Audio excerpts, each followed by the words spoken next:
E nós continuamos aqui a nossa entrevista com o Dr. Josué Correia Fernandes, historiador, que segundo ele se diz amador, mas que as obras mostram que é um amadorismo levado à perfeição. Doutor José, nós estávamos falando aí no bloco anterior, né, dos diversos títulos aí, codinomes de Ponta Grossa, e falamos do Getúlio Vargas, né, que veio para cá e tal. Ponta Grossa, praticamente, ele tomou posse como presidente aqui, né? Como é que... Ele veio, havia uma dúvida, né, quando ele saiu do Rio Grande do Sul. A Revolução Getulista começou dia 3 de outubro de 1930, e havia uma dúvida se ele obteria apoios e tal. Mas ele chegou já com o destino em Ponta Grossa, e aqui o autor das 5 Histórias Convergentes, que é o Epaminondas Osman, era o correspondente da Gazeta do Povo aqui. E ele passou a ser correspondente da Revolução. O Getúlio gostou muito dele, tanto que quando o Getúlio foi assumir o governo, lá, a presidência, quando foi deposto o Washington Luiz, ele convidou 2 pessoas de Ponta Grossa para ir junto com ele. Uma delas foi o Epaminondas Osman. E o Getúlio veio para Ponta Grossa, daí sentiu aqui, ele teve uma recepção super calorosa, né? O prefeito da época era o Becher, que tinha sido vereador e daí assumiu a prefeitura.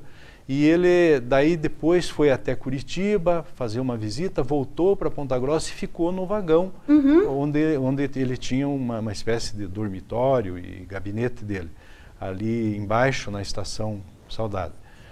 E daí ele foi alvo de muitas homenagens. Ele conta no diário deles, de 2 volumes, lá ele conta que fizeram um baile num clube, que deve ser, sei lá, o Ponta Grossense, e que ele dançou com as senhoritas da sociedade local, e ele conta muita coisa de Ponta Grossa. E ele ficou aqui. Aí chamaram o Getúlio para ir assumir lá, porque havia sido deposto o Washington Luiz. Ele daí saiu de Ponta Grossa e foi para lá. Daqui ele trocou muitos telegramas ali pelo telégrafo da Estrada de Ferro, né, com as autoridades militares do Rio de Janeiro e tal. Mas um fato muito interessante que aconteceu aqui foi que o pai do Getúlio, Manuel Vargas, ele tinha lutado na Guerra Federalista, mas ele tinha lutado do lado dos florianistas, dos pica-paus. Então eles usavam um lenço branco. E o Getúlio, quando chegou em Ponta Grossa, a gente vê assim, na Gária ali, quando ele chegou, ele está com o lenço branco. Só que Ponta Grossa, na Revolução Federalista, na maioria aqui, a baronesa de Guaraúna, o barão já tinha falecido, Augusto Ribas, Lustosa de Andrade Ribas, eram todos maragatos, eles eram da outra banda. E o Getúlio foi participar de um velório de um jovem que havia morrido num combate aí perto de Tararé, e no velório então alguém chegou e tirou aquele lenço branco dele e pôs o lenço vermelho dos maragatos. E ele ficou daí com aquele lenço. Olha só! Para mostrar que aqui o pessoal era da turma dos federalistas. Né? Dos colorados, do lenço encarnado. Isso aí. E nisso, né, doutor José, que o senhor fala, porque né, o Getúlio Vargas, gaúcho, e teve essa passagem, ficou por aqui, essa identificação. Uma coisa curiosa, que isso, eu lhe pergunto se tem a ver com a nossa origem tropeira, é que o sotaque do pontagrossense é muito parecido com o sotaque do sul do Rio Grande do Sul, né? Se você pegar eu tenho lá um artigo que eu guardei com carinho até, de uma reunião, um congresso, alguma coisa que aconteceu no Rio Grande do Sul, e daí um filólogo do Rio Grande do Sul, linguista, falou lá nesta reunião que as expressões que usavam no Rio Grande do Sul não foram criadas lá, foram levadas daqui, dos Campos Gerais, para lá. Olha! Né? Por exemplo, o diminutivo diz rapazito, com ito, né, e não rapazinho e tal. Daí ele diz, não, vocês não estão ouvindo. Daí foi uma escritora do Paraná e começou a falar e tal. Daí eles disseram, ela fala igual nós aqui, pegou, né? Daí ele diz, não, ela fala o que falavam lá, e os tropeiros é que trouxeram essas mudanças na forma de falar. Mas eu gostaria só de acrescentar, né, Cláudia, que o Getúlio Vargas tinha um outro ponto em comum com Ponta Grossa. No momento em que vagou a Interventoria Federal do Paraná, que eram governadores nomeados e tal por ele, as facções que apoiavam o Getúlio começaram a indicar nomes, um monte de nomes. E daí ele disse, olha, vocês escolham um paranaense neutro, porque senão eu vou mandar um gaúcho tomar conta de vocês. E eles então ficaram, não entenderam direito a colocação dele, mas se lembraram do Manuel Ribas, filho do Augusto Ribas, que na época era prefeito em Santa Maria, no Rio Grande do Sul.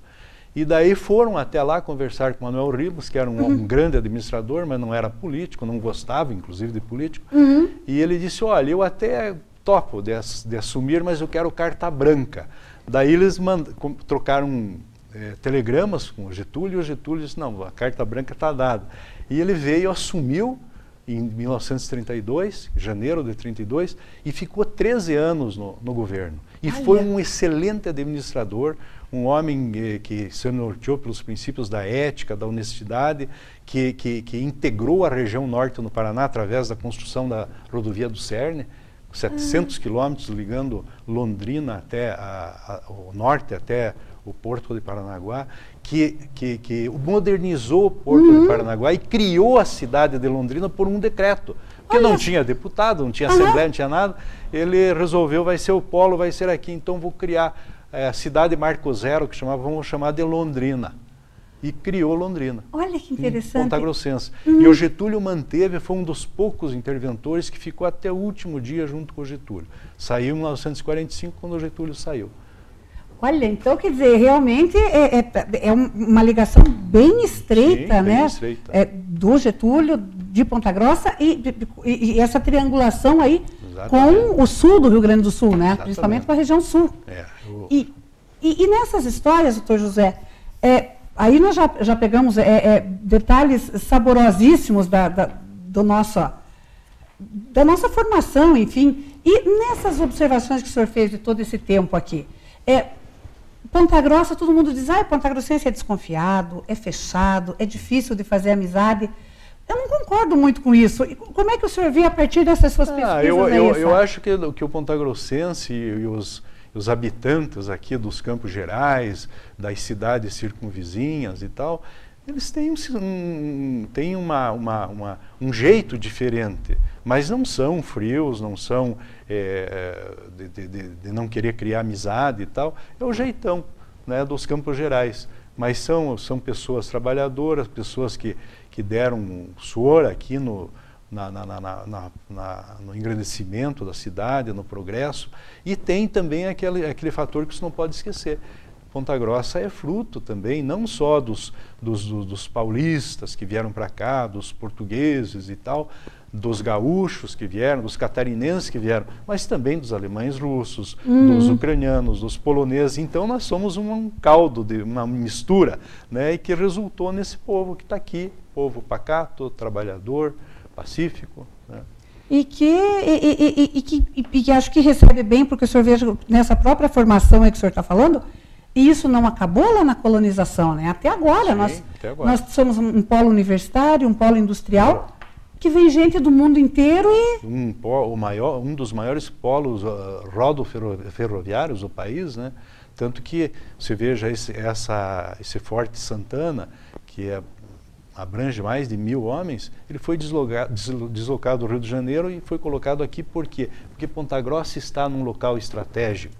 E esse local estratégico prevaleceu lá na Revolução do Federalista, na Revolução do Getúlio, Ponta Grossa. E Ponta Grossa é uma outra instituição que Ponta Grossa tem uma relação estreita também com o Exército, né? Exatamente. Sempre. São unidades militares muito antigas. E muito entrelaçadas com a comunidade, né? Exatamente. Eu acho que Ponta Grossa tem muitas... E hoje a gente percebe, assim, deixando a história do passado de lado um pouco, a gente percebe que Ponta Grossa reagiu Ponta Grossa está crescendo. Você vê carros com placa de tudo quanto é cidade, prédios. Você passa numa rua, não tem. No outro dia começaram um prédio. Então a cidade está. Eu acho que Ponta Grossa já é a terceira cidade do Paraná. Eu acho. E vai chegar perto da segunda quando começarem a pingar os impostos, os tributos dessas grandes empresas que tiveram lá no acordo com o governo estadual a isenção. E a gente torce para que a população seja beneficiada com tudo isso, Exatamente, né, doutor José? Isso é uma consequência óbvia, né? Quem quiser adquirir Ponta Grossa História Mínima, onde é que encontra o livro?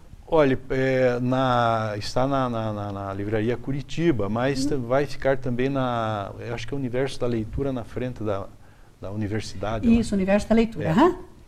Então, aí quem quiser adquirir, só chegar lá. É isso aí. Doutor José, muitíssimo obrigado, parabéns pela obra e por esse trabalho de pesquisa e por essa sua paixão pela nossa região, que daí todo mundo aproveita muito com essas suas obras e principalmente muito obrigado à entrevista. Muito obrigado, Ana Cláudia, eu agradeço também pela oportunidade de falar um pouco aí da história, que é uma coisa que eu gosto.